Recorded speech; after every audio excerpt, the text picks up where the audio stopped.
Assalamualaikum warahmatullahi wabarakatuh. Yang terhormat Ibu Rejanovi Ariska, SPD MPD, selaku dosen pengampu mata kuliah Pengelolaan Pendidikan. Nama saya Farida Aini, saya dari Prodi Pendidikan Biologi Unit 2, Universitas Samudra. Baiklah, di sini saya akan menjelaskan tentang pengelolaan sarana dan prasarana pendidikan. Yang pertama, ada pengertian dari pengelolaan sarana dan prasarana. Sarana menurut KBBI adalah segala sesuatu yang dipakai sebagai alat dalam mencapai maksud atau tujuan. Menurut ketentuan Permendiknas atau Peraturan Menteri Pendidikan Nasional Nomor 24 Tahun 2007, sarana adalah perlengkapan pembelajaran yang dapat dipindah-pindah. Sedangkan prasarana menurut KBBI adalah segala sesuatu yang dapat merupakan penunjang utama terselenggaranya suatu proses atau usaha pembangunan proyek. Prasarana pendidikan merupakan semua komponen yang secara tidak langsung menunjang jalannya proses belajar mengajar di sekolah.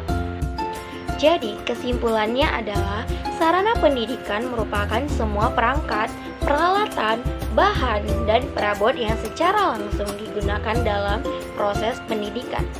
Sedangkan prasarana pendidikan adalah semua perangkat kelengkapan dasar yang secara tidak langsung menunjang pelaksanaan proses pendidikan. Dan selanjutnya ada pengelolaan sarana dan prasarana pendidikan. Pengelolaan sarana dan prasarana dapat diartikan sebagai kegiatan menata mulai dari merencanakan kebutuhan, pengadaan, penyimpanan, pemeliharaan, penginventarisan dan penghapusan serta penataan lahan, bangunan, perlengkapan dan perabot sekolah secara tepat guna dan tepat sasaran. Nah, selanjutnya ada tujuan sarana dan prasarana pendidikan.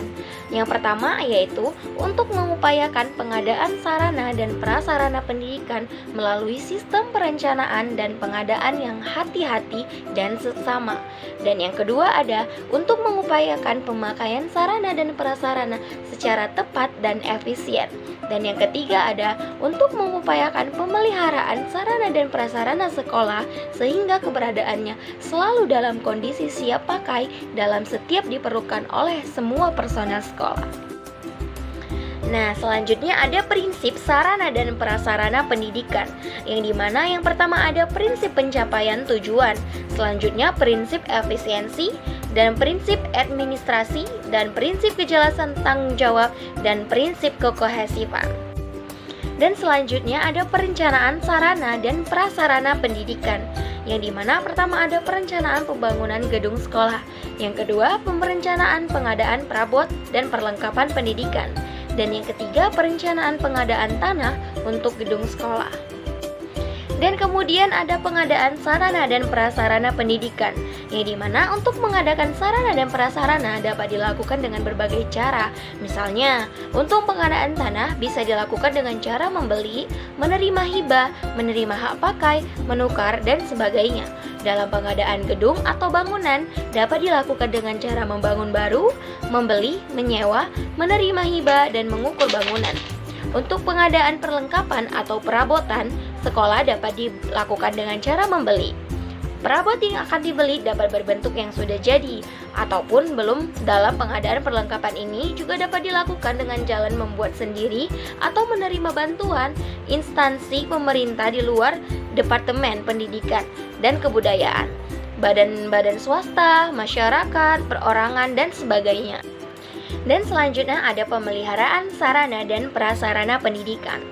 Pemeliharaan adalah suatu kegiatan yang kontinu untuk mengusahakan agar sarana dan prasarana pendidikan yang ada tepat dalam keadaan baik dan siap untuk dipergunakan. Perlunya pemeliharaan yang baik terhadap bangunan, perabotan, dan perlengkapan sekolah, dikarenakan kerusakan sebenarnya telah dimulai semenjak hari ini.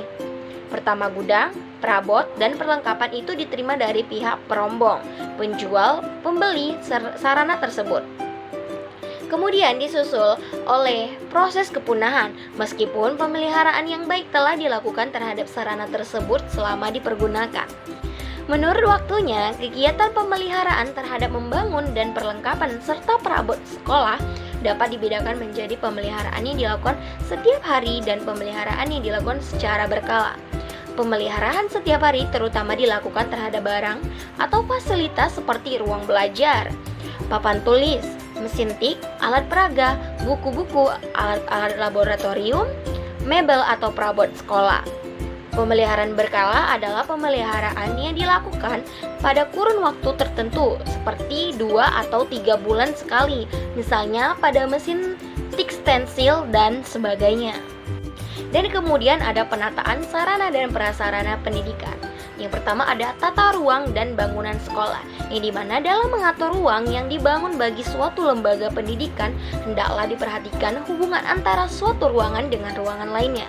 Hubungan antara ruang-ruang yang dibutuhkan dengan pengaturan letaknya tergantung pada kurikulum yang berlaku dan tentu saja ini akan memberi pengaruh terhadap penyusunan jadwal pelajaran. Dan yang kedua ada penataan perabot sekolah, yang dimana tata perabot sekolah mencakup pengaturan barang-barang yang dipergunakan oleh sekolah sehingga menimbulkan kesan dan kontribusi yang baik pada kegiatan pendidikan.